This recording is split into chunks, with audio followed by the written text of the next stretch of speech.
অতি সম্প্রতি আপনারা দেখেছেন ঢাকা বিশ্ববিদ্যালয়ে হোলি উৎসবে মেতে উঠেছে শিক্ষার্থীদের, যদিও একেবারে সামান্য ছোট্ট একটা অংশ মিডিয়ার কল্যাণে সেটাই আমাদের চোখে অনেক বড় হয়ে ওঠে। কিন্তু ছোট্ট ক্ষুদ্র অংশের অনেকের সাক্ষাৎকার আমি দেখেছি, আপনারা অনেকে দেখেছেন, যে তারা বলছে তারা রোজাদার, তারা হোলি উৎসব করছে, অথচ তারা কি রোজা রাখছে। একজন জিজ্ঞাসা করছে আপনার রোজার সাথে এটা যায় কিনা? হ্যাঁ, কেন যাবে না? মানে আমরা বাঙালির ধর্মটা এরকম যে আমরা ধর্ম করতে গিয়ে প্রয়োজনে গরু চুরি করে আমরা কোরবানি দিতে রাজি আছি। এটা হলো বাঙালির ধর্মচর্চার স্টাইল, যে কোরবানি আমাকে দিতে হবে, প্রয়োজনে সেটা গরু চুরি করে হলেও, যে চুরি করলে গুনাহ হবে আর কোরবানি করলে সওয়াব হবে, তাহলে সওয়াবের গুনাহ কাটাকাটি, গোশত খাওয়া খাওয়া। এ হলো বাঙালির ধর্মচর্চা। আমি গত পরশুদিন মদিনা থেকে ফ্লাইট ছিল, সফরের ফ্লাইট। তো প্রতিবারের মতো আমি খুব লক্ষ্য করলাম যে ম্যাক্সিমাম যাত্রী উমরার যাত্রী, সব চুল চাষা, মাথায় টুপি দেওয়া, পাঞ্জাবি পরা, বোঝা যাচ্ছে উমরার যাত্রী। কিন্তু ফজর নামাজের সময় সাহারিটা সবাই খুব গুরুত্বের সাথে খাইছে, মাশাআল্লাহ দেখলাম একেবারে খুব ভালো করে গুরুত্বের সাথে খাইলো। এবং পাইলট ঘোষণা দিলেন যে আর 5 মিনিটের মধ্যে সাহারির টাইম শেষ হবে। উনি এয়ার কন্ট্রোলের সাথে যোগাযোগ করে নিচের ল্যান্ডের টাইমিং অনুযায়ী উনি আমাদেরকে জানাই দিলেন। সবাই খুব গুরুত্বের সাথে সারি খেলেন মাশাআল্লাহ, এবং টাইমলি সারি খাওয়া বন্ধ করে দিয়েছে মাশাআল্লাহ, কত সিরিয়াস ধার্মিক। কিন্তু মজার বিষয় হলো ফজর নামাজের সময় আমার মনে হলো যে 4 থেকে 450 যাত্রীর মধ্যে 20 জন ফজর নামাজ পড়ছে কিনা সন্দেহ। আমার ক্যাবিনে তো ধরেন পুরো ক্যাবিনে যদি 50-60 জন বা 80 জন মানুষ থাকে, তো ক্যাবিনে আমার মনে আমরা 4 জন বা 5 জন মানুষ নামাজ পড়ছি, আর একটা মানুষ নামাজ পড়লো না। দিব্যি ফজর নামাজ চলে গেল। এখন আপনি যদি বলবেন ফজর কেমনে পড়বো, তো এই 10,000 ফিট উপরে সেখানে আপনি কেমনে সাহারি খাবেন? তাও আর বাংলা ভাত। যাওয়ার সময় দেখলাম যে একদম সোলা দিছে, মানে এই আকাশের উপরে 10,000 ফিট উপরে যায় সোলা খাওয়া, এটা তো একটা মানে ব্যাপার স্যাপার। তো সেইটা যদি আপনি জোগাড় করতে পারেন, শুধু নামাজের বেলা বলতেছেন কেমনে নামাজ পড়বো? তো এই হলো আমাদের ধর্মচর্চা। যারা হোলি উৎসবে মেতে উঠছেন তারা জানেন না এটা হিন্দুদের একটা ধর্মীয় উৎসব, একটা বিশ্বাস থেকে এই কাজটা তারা করে। উইকিপিডিয়াতে আপনি একটু শ্বাস দিলেই এটা দেখবেন যে এটা কিভাবে দোল পূজা থেকে, দোল উৎসব থেকে হোলি উৎসব কিভাবে আসছে, তাদের আপনার উপাস্যরা, তাদের দেবতারা, তাদের এই রং মাখামাখি এটা কোত্থেকে এসছে সেই ইতিহাস জানা যায় নাই। আমাদের বাঙালি হলাম উৎসব প্রবণ জাতি। আমাদেরকে যদি বলা হয় নতুন একটা কালচার আমদানি হয়েছে, সেটা হলো তোমার বাপ মারা গেছে, তোমার মা মারা গেছে, এই উপলক্ষে তুমি নেচে গেয়ে ফুর্তি ফাট্টা করে খাওয়া দাওয়া করবা, আমার মনে হয় বাঙালি সেটাই গিলে নিবে। আফ্রিকার কোথায় যেন এরকম কালচার আছে যে মারা গেলে সেটার জন্য তারা উৎসব, আনন্দ ফুর্তি, হাসি তামাশা করে তারা এইভাবে বিদায় জানায়। তো আমার তো মনে হয় কি, ইতিমধ্যে তো আপনারা দেখেছেন কোনো ওই যে মাজার পূজারীরা তাদের কারোর কবর দেওয়ার সময় ঢোল তবলা বাজাতে বাজাতে যাচ্ছে। আবার গানও আছে, মরণকালে ঢোলবাসী বাজাইও তরিকার ভাই, কালিমা কালামও দরকার নাই। হ্যাঁ, তো এই যে অলরেডি এটা শুরু হয়ে গেছে। আপনারা দেখেছেন সোশ্যাল মিডিয়াতে যে অনেক পোলাপান দাদা নানার মৃত্যুর পর লাশের সাথে সেলফি তুলছে দাঁত বের করে। আমরা কি নির্মম এক ভবিষ্যতের দিকে এগিয়ে যাচ্ছি? আমার মনে হয় সেটা আমরা বেশিরভাগ মানুষ এখনো টের পাচ্ছি না, এখনো আঁচ করতে পারছি না যে আমাদের প্রজন্ম ধ্বংসের কোন প্রান্তে চলে যাচ্ছে। শুধুমাত্র এখন দুর্গন্ধ বের হতে বাকি আছে, পচা শেষ। শিক্ষার নামে আমাদের সন্তানদের যেভাবে ধ্বংস করে দেওয়া হয়েছে, আমাদের পুরো শিক্ষা প্রতিষ্ঠানগুলোকে ধ্বংসের শেষ প্রান্তে নিয়ে যাওয়া হয়েছে। আপনারা দেখেছেন ঢাকা বিশ্ববিদ্যালয়ের বটতলায় বট গাছের নিচে শুধুমাত্র ইসলামিক স্টাডিজ বা আল কোরআন ডিপার্টমেন্টের স্টুডেন্টরা তারা তেলাওয়াত করেছে। একটা ছাত্র যখন ইসলামিক স্টাডিজের স্টুডেন্ট হবে, সে কোরআন তেলাওয়াত করবে, এটাই তো স্বাভাবিক। একটা বিশ্ববিদ্যালয় ওই ডিপার্টমেন্টের ছাত্ররা বটতলায় কোরআন তেলাওয়াত করেছে, সেজন্য ওই ডিপার্টমেন্টের চেয়ারম্যানকে শোকজ কারণ দর্শাও নোটিশ দেওয়া হয়েছে। কেন কোরআন তেলাওয়াত করলো?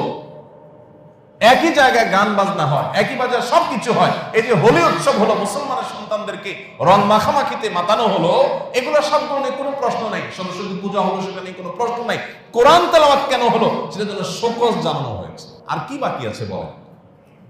পথ দুইটা আমাদের সামনে।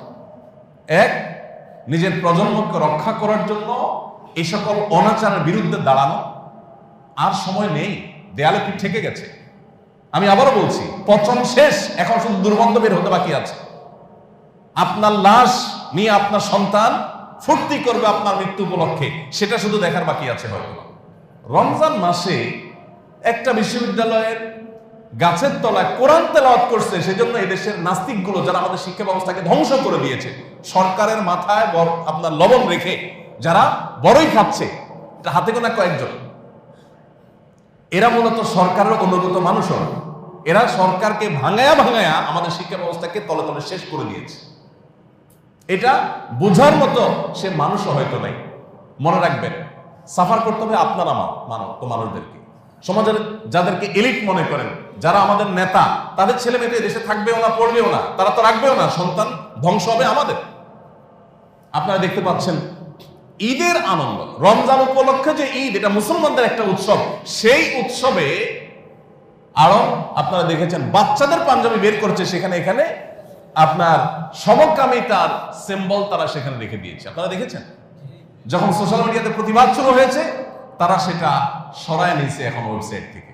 এই প্রতিষ্ঠানগুলো আপনারা যাচ্ছেন আড়ঙে কেনাকাটা করতে, আপনারা আড়ঙের জিনিসপত্র কিনছেন, খাচ্ছেন, একটু একটা বারের জন্য আপনার বিবেকটা জাগ্রত হচ্ছে না যে আমি টাকা দিয়ে সমকামিতাকে প্রতিষ্ঠা করার জন্য আমি এখানে সাহায্য করছি। একসময় এরা আমেরিকার মতো জায়গায় পুলিশের সাথে দাঙ্গা হয়েছে, আজকে তারা এত অ্যাগ্রেসিভলি আগাচ্ছে যে আপনাকে বাধ্য করছে যে আপনার ছেলে মেয়ে যেন গে হয়, যেন সমকামী হয়, সেরকম পরিস্থিতি তারা করতেছে। রমজান মাসের মতো জায়গা, মুসলমানদের ইবাদত, এই ঈদ উল ফিতর তো মুসলমানদের একটা ইসলামিক একটা জিনিস, সেখানে মার্কেটিং এ তারা এই জিনিসটাকে প্রমোট করতেছে। কিন্তু আপনি লোভ সামলাতে পারছেন না তাদের দোকানে যাওয়া ছাড়া। আমি গত 2-3 দিনের মধ্যে দেখলাম যে সৌদিতে, আরো কয়েকটা জায়গায় দেখলাম যে বিভিন্ন সিটিতে আসার পথে ট্রানজিটে বিভিন্ন জায়গায় অনেকে খেয়াল করেছেন যে স্টারবাকসের মতো প্রতিষ্ঠান, ম্যাকডোনাল্ডসের মতো প্রতিষ্ঠান। আমি এয়ারপোর্টে, আবহা শহরে এয়ারপোর্টে সাহারির সময় নেমেছিলাম, আমি দেখেছি যে আশেপাশে অন্যান্য প্রতিষ্ঠানে, অন্যান্য রেস্টুরেন্টগুলোতে সিরিয়াল পড়ে আছে। আর এই প্রতিষ্ঠানগুলো যখন আগে বহু লম্বা লাইন ছিল, এখন সেখানে মাঝি মারছে, কেউ দাঁড়াচ্ছে না সেখানে। কিন্তু আমাদের দেশে আপনি দেখেন এদের স্পর্ধা কোথায়, যে রমজান মাসে ঈদ উল ফিতরের মার্কেটিং, ওরা টাকা কামাই করতেছে আমাদের কাছ থেকে, আমাদের ঈদ উৎসব থেকে, কিন্তু সেখানে আমাদের টাকা নিয়ে আমাদের বাচ্চাদেরকে সমকামী হওয়ার শিক্ষা দিচ্ছে।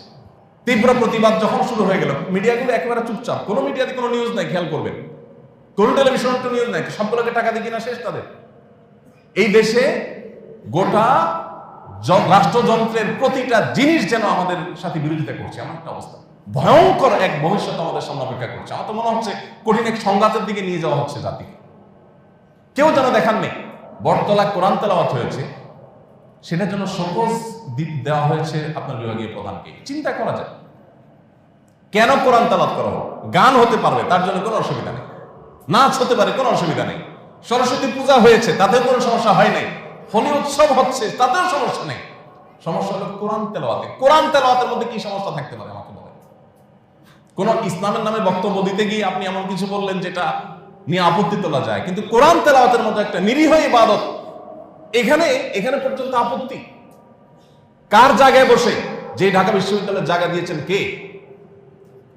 ছবি দেখেন গুগলে গিয়ে, এই লম্বা দাঁড়িয়েলা মানুষ, এই জুব্বাওয়ালা মানুষ, এই ধার্মিক মানুষেরা, মুসলমান ধার্মিক মানুষরা ঢাকা ইউনিভার্সিটির জায়গা দিয়েছেন, তাদের জায়গার উপর ঢাকা ইউনিভার্সিটি হয়েছে। আজকে তাদের জায়গায় কোরআন তেলাওয়াত করতে নিষেধ করা হচ্ছে মুসলমানদের সন্তানদেরকে। কোথায় চলে যাচ্ছি আমরা? আমি সেজন্য বলছি যে ঈদের কেনাকাটার নামে আপনি আপনার সন্তান দিয়ে, আপনি আপনার টাকা দিয়ে এই সমস্ত অমানুষদের, আমি আবার বলছি, আমাদের প্রচলিত আইন, এমনকি এই দেশের সকল ধর্মের ধর্মীয় মানুষের ধর্মীয় দৃষ্টিভঙ্গি, সেটা মুসলমান হোক, হিন্দু হোক, খ্রিস্টান হোক, বৌদ্ধ হোক, আমাদের দেশের সকল ধর্মের ধর্মীয় দৃষ্টিভঙ্গিতে সমকামিতা মহা অপরাধ। আমাদের রাষ্ট্রে প্রচলিত আইনে সেটা অপরাধ। এত কিছুকে বৃদ্ধাঙ্গুলি দিয়ে এই ব্রাক, এই আড়ং, তারা একের পর এক সেগুলো আমাদের দেশে পুশ করছে। এখন আর ওই আপনার রাগঢাক করে না, এখন রাগঢাক করা ছাড়া খুল্লম খোলা তারা প্রচারণা নেমেছে। কত বড় সাহস হলে রমজানের মার্কেটিং এ তারা সমকামিতা গিলাচ্ছে আমাদের। এবং তাদের একজন শিক্ষকের লেখায় আসার সময় পড়লাম, রীতিমতো চোখ কপাল উঠার মতো, আমরা কোথায় বসবাস করছি? এটি কি আমাদের প্রিয় স্বদেশ? আমার তো কষ্ট হচ্ছে বিশ্বাস করতে। তারা রীতিমতো এখন সমকামিতা প্রতিষ্ঠা করার জন্য জেহাদের ঘোষণা দিয়েছে, এমন একটা অবস্থা। তো এরকম পরিস্থিতিতে আমাদের ঈদের কেনাকাটার আগে 10 বার ভাবা উচিত যে কতগুলো জিনিস। একে তো আমার রমজানের শেষ দশকের ইবাদত নষ্ট হচ্ছে, আবার একই সাথে আমার দেখা যাচ্ছে যে ঈদের কেনাকাটার নাম দিয়ে আমি চাঁদা দিচ্ছি ওদেরকে, আবার ঈদের কেনাকাটার নামে আমি আমার রমজানে যেটুকু ইবাদতবন্দি করেছি সেটুকু নষ্ট করে আমি শপিং মলে রেখে আসছি। আমি আবারও বলছি, ঈদের আনন্দটা হলো রমজান মাস জুড়ে যে ইবাদত করেছে তার জন্য। আর আপনি আনন্দ করতে গিয়ে, প্রস্তুতি করতে গিয়ে ইবাদতবন্দি শেষ করে ফেলেছেন, এটাতে কোনোভাবে গ্রহণযোগ্য করতে পারে না। আসুন এজন্য আমাদের বিবেকগুলোকে আমরা একটু জাগ্রত করি, আমরা একটু নড়ে চড়ে বসি এবং নিজেদের দায়িত্বশীলতার পরিচয় দিই। আমি আবারও বলছি, পরিবারের সদস্যদেরকে নিয়ে বসেন, তাদেরকে নিয়ে ঈদের প্ল্যান ঠিক করেন। ঈদ উপলক্ষে আমাদের সামনে দুটো অপশন, একটা হলো আমাদের প্রত্যেকের গায়ে কড়কড়া নতুন জামা থাকবে, আমরা অনেকগুলো জামা কাপড় কেনার জন্য পাগল করা হয়ে যাব এবং ঈদের কেনাকাটা করতে গিয়ে আড়ম্বরে টাকা দিব, তারা যাতে সমকামিতা প্রমোট করতে পারে, তারা যাতে ধর্ম বিদ্বেষ দেশে চর্চা করতে পারে, ইসলামের বিরুদ্ধে শত্রুতা করতে পারে, তাদেরকে আমরা ফান্ড দিয়ে আসবো, আমরা চাঁদা দিয়ে আসবো। এটা একটা অপশন হতে পারে। আর একটা অপশন হতে পারে যে আমাদের ঈদ উপলক্ষে কেনাকাটা আমরা সংক্ষেপ করব, অথবা ঈদের জন্য আলাদা কেনাকাটা না করে যে পোশাকগুলো আছে সেগুলোর মধ্যে উত্তম পোশাকটা পরবো। একটা জাল হাদিস বানাই নিছি আমরা ঈদের উপভোগ করার জন্য। সেটা কি? সেটা হলো ঈদের সময় নতুন জামা পরা সুন্নাত। এটা একটা ভুয়া হাদিস, কোনো কোরআন হাদিসে কোথাও এটা বলা হয় না ঈদের সময় নতুন জামা পরতে হবে। ঈদের সময় যার যা আছে, আপনার 5টা জামা থাকলে এর মধ্যে সবচেয়ে ভালোটা পরবেন, এটা হলো সুন্নাত। কিন্তু আপনি কি বানাই নিছেন? না, নতুন জামা ছাড়া ঈদ হবে না। কেন ভাই নতুন জামা ছাড়া ঈদ হবে না? বাচ্চাদেরকে আপনি যদি মানসিকভাবে প্রস্তুত করেন যে হ্যাঁ শোনো বাবা, ভোগ নয়, ত্যাগ করতে হবে, তাহলে আজকে এই যে হোলি উৎসবে আমাদের ছেলেপেলেরা মেতে উঠেছে, এটা দেখতে হবে না আমাদের। ওই নানান লাশের সাথে সেলফি দেখার মতো নির্মমতা আমাদেরকে দেখতে হবে না। যদি বাচ্চাদেরকে আপনি ত্যাগ শিখান, আমি সবসময় এই কথাটা বলি, প্লিজ বাচ্চাদেরকে ভোগ শিখাবেন না, ত্যাগ শিখান। ভোগ করতে যোগ্যতা লাগে না, ত্যাগ করতে যোগ্যতা লাগে। ভোগ পশু পাখি, কুকুর শুকর তারাও পারে, ত্যাগটা শুধু মানুষে পারে, ত্যাগ সবার দ্বারা হয় না। এই জন্য বাচ্চাদেরকে ত্যাগই বানান। যে তোমার বাজেটটা দিয়ে তোমার এক বন্ধুকে জামা কিনে দাও, তোমার একটা বন্ধু তার বাবা নাই, আসো তোমার বাজেট থেকে অর্ধেক টাকা দিয়ে তার জন্য একটা জামা কিনে তোমার নিজের হাতে তার বাসায় গিয়ে দিয়ে আসো ঈদ উপলক্ষে। আসো তাদের বাসায় যেন ঈদের দিন ভালো রান্না বাড়া হয়, সেজন্য একটু বাজার সদাই করে আসো, তোমার সাথে গিয়ে তোমার বন্ধুর বাসায় দিয়ে আসে। আপনার বাচ্চাকে সেটা শেখান। আসো আমাদের প্রতিবেশী অমুক আছে, তাদের হয়তো চাকরি নাই, তারা হয়তো কষ্টে আছে, বলতে পারছে না, চলো আমরা ঈদ উপলক্ষে তাদের বাসায় একটু কোনো একটা খাবারের আইটেম আমরা পৌঁছাই দিই। একটা বাজার করে একটা মুরগি, 2 কেজি চাল, একটা 2 লিটারের একটা তেল, তারপরে আরো কিছু জিনিসপত্র, 2 কেজি গোশত কিনে আমরা আসো, কিছু সেমাই কিছু চিনি কিনে একটা বাসায় আমরা পৌঁছে দিয়ে আসি। বাপ বেটা মিলে চলে যান, মা মেয়ে মিলে চলে যান, মেয়েকে সাথে নেন, ছেলেকে সাথে নেন, তাদেরকে শেখান।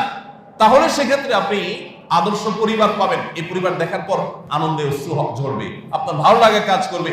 আর যদি এদেরকে শুধুমাত্র অন্যান্য 10 জনের মতো করে তাদেরকে শপিং এ নিয়ে 2 হাতে আপনার ভর্তি ব্যাগ কিনে আপনার বাপ বেটা 4 হাতে শপিং করে বাসায় এনে ঢুকান এবং এই ফুর্তি শুধুমাত্র শিখান, মনে রাখবেন এই বাচ্চাকে শুধু ভোগ শিখিয়েছেন, এই বাচ্চা আপনার জন্য ত্যাগ করাও সে শিখবে না।